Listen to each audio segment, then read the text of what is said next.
Bem-vindos ao Underground do Booktube. E aí, meu povo, hoje eu vou falar sobre uma coisa que eu já deveria ter falado há um bom tempo, mas eu sempre acabo adiando. E eu já gravei esse vídeo antes, só que eu vi que esse vídeo que eu gravei tinha ficado muito político. E até mesmo para mim, que sempre expresso minha opinião política livremente nesse canal, achei que foi desnecessário, porque esse não é um canal sobre política, e sim um canal sobre livros, então eu vou regravar esse vídeo nesse momento. Aqui estou com o meu roteiro, porque da outra vez eu não fiz roteiro, ficou muito bagunçado. E o meu roteiro nada mais é do que alguns tópicos que eu anotei aqui na minha agenda do ensino médio. Então, vamos lá. Como que eu me tornei uma leitora? Longa história, mas tudo começou com os meus 5 anos de idade. Na verdade, antes disso, antes de eu aprender a ler, né, que foi com 5 anos de idade, a minha mãe comprava muitas bíblias adaptadas para mim. Como eu fui criada por uma mãe e uma avó evangélicas, né, a Bíblia é muito importante para nós, leitura diária, e a minha mãe sempre me incentivou muito, desde criança, com muitas adaptações da Bíblia, né, que escondiam as histórias mais macabras da Bíblia, vamos dizer assim, e que eu amava e lia repetidas vezes aquelas bíblias adaptadas. Eu vou tentar mostrar alguma aqui. Uma que me marcou muito foi uma que tinha uns imãzinhos da família de Noé e você poderia ir colocando no cenário durante a história. Então a Bíblia foi o livro que me marcou como leitora. E até hoje, estou aqui com a minha Bíblia, que eu estou aqui na casa da minha mãe. É a Bíblia que eu leio quando eu estou aqui, é a NVI, mas a versão que eu mais gosto é a NVT. E é a que eu leio quando eu tô na minha casa.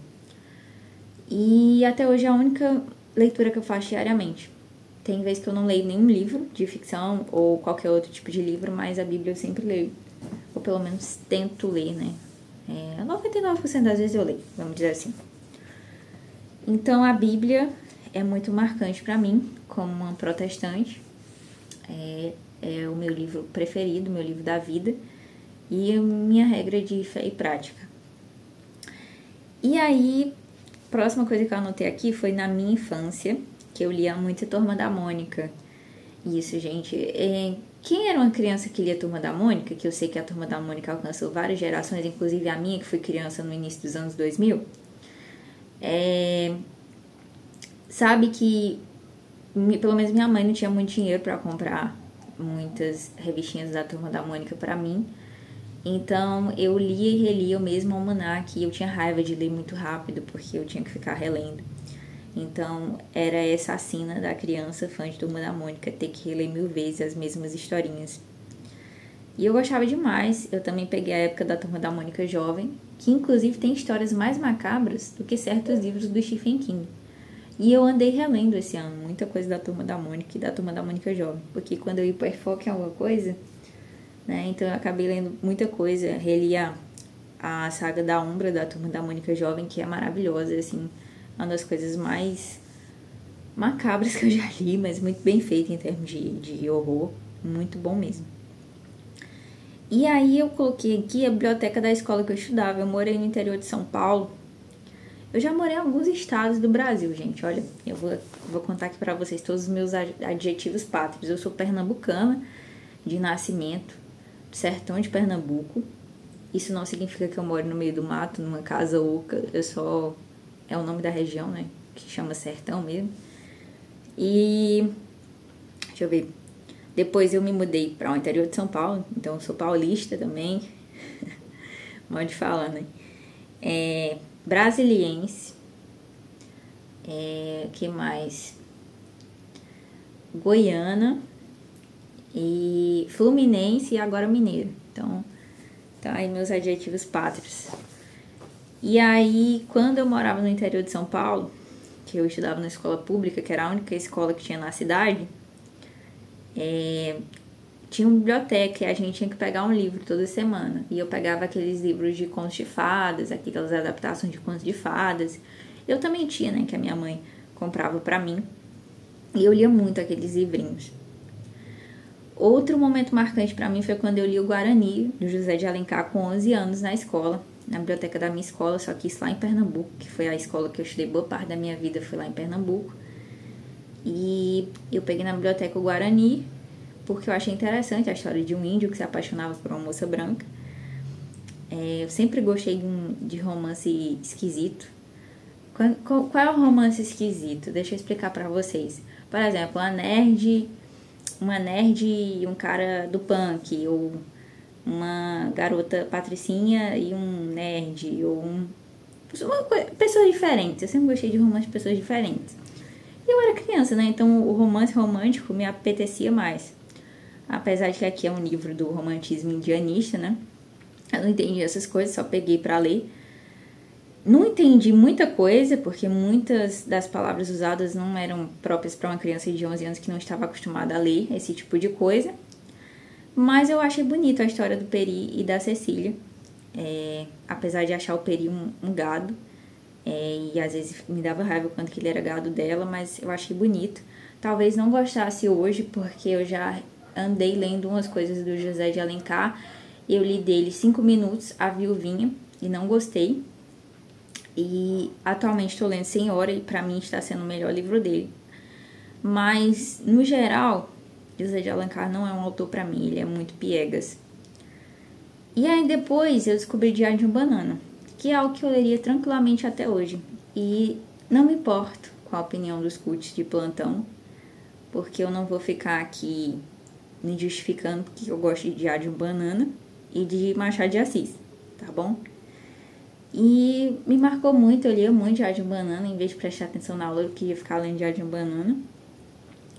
Com 11 anos também eu ganhei O Pequeno Príncipe, que é um livro que eu já reli umas 3 vezes, mas não lembro de nada quase, a não ser do elefante, a cobra que engoliu um elefante que parece um chapéu, né?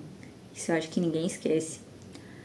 Com 13 anos eu li A Hora da Estrela, porque meu querido professor de literatura Cícero, que é pai de uma amiga minha, Michele, ele passou pra gente e eu fiquei muito feliz de com 13 anos ter entendido Clarice Lispector, até hoje é um dos meus livros favoritos. Na época eu também vi o filme e amei. Fiquei chocada porque aparece uma cena de peito no filme, entendeu? Mas eu só tinha 13 anos e não queria ver peitos.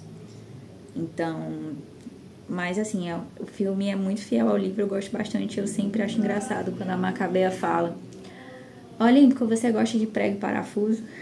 Eu acho a Clarice de um humor maravilhoso. Depois, com 14 anos, eu li Dom Casmurro. E eu lembro que foi um livro que tocou tanto a minha turma. Os meus melhores anos da escola foram o 8º e 9º ano. Tocou tanto a minha turma que até quem não leu entrou no debate se Capitu traiu ou não. E foi um momento muito marcante essa leitura de Dom Casmurro. E ali, né, através de Clarice e Machado de Assis, eu percebi que a literatura clássica era algo diferenciado, que tinha uma qualidade acima do normal ali. Mas eu dei uma pausa nas leituras de ficção, quando com 15 anos eu comecei a gostar de economia política e de livros de política em geral. Minha família em si sempre foi uma família anti-PT, então sempre tiveram, não vou nem dizer anti-esquerda, eles nunca foram anti-esquerda, porque a maioria nem sabe de fato o que é, mas eles eram anti-PT e eu tive essa influência, mas eu era muito dominada por algumas mentalidades, né, que tinham na época, como o feminismo. Passei coisas ridículas nos grupos feministas aí da vida, até perceber que o feminismo era uma palhaçada, mas isso é uma longa história, não significa que eu defenda, ai, nossa, machismo, não é isso. Eu não vou descrever muito sobre isso aqui. Mas aí eu comecei a gostar de economia política, e eu comecei a ler muito escola de economia austríaca, até chegar no nível, né, que eu estava muito estressada com o cenário político do Brasil, as pessoas sempre acreditando em Messias, que no final, quando chegavam no poder, não mudava porcaria nenhuma. E aí eu entrei para o anarcapitalismo mesmo. Foi uma fase, acho 4 anos da minha vida que eu fui anarcapitalista. Achei que eu nunca ia deixar de ser. Eu acho que todos os anarcapitalistas têm essa ilusão. Enfim. E aí eu era muito engajada nessa minha ideologia, que eu achava que não era uma ideologia. Até que eu deixei de ser mesmo. E acho que tanto porque eu percebi que não funcionava logicamente, quanto porque eu percebi que realmente não se sustentava biblicamente, que o cristianismo, para mim, é mais importante que as coisas desse mundo. Mas, assim, eu tive essa fase de em vez de ir pro recreio, ficar lendo livro de política. Até porque eu era uma criança que no recreio ficava atrás como é que chama? Da coluna da escola, me escondida comendo, pra não interagir com ninguém. Então, sair disso para poder ler livros de política foi bem melhor. Então, é basicamente isso. E aí depois, quando começou a pandemia em 2020, eu voltei de vez para ficção. Acredito que, na verdade, foi no final de 2019 que eu voltei a ler ficção, aí a pandemia impulsionou isso. Comecei lendo Memórias Póstumas novamente, ainda é um dos meus livros favoritos. Li também O Conto da Aia, que é um livro que tem bastante problema, enfim, mas não é um livro horrível, mas também não é muito bom. E nunca mais parei com a ficção. Eu acho que foi uma alienação do mundo que eu queria, sabe? Não que a ficção ela não te dê muita base para o mundo, porque dá, nos forma muito como seres humanos, mas no sentido de que eu queria fugir da realidade do Brasil, da realidade do que eu estava vendo, e a ficção me ajudou muito com isso. E me deu um repertório cultural imenso, que eu agradeço muito por isso. E quanto que é importante para nós na formação da sociedade ocidental e oriental, né? A literatura, a importância da escrita, de tudo. Então, depois da ficção, teve um momento ali em 2022 que eu me converti de fato ao cristianismo, que até então eu só era uma cristã de banco.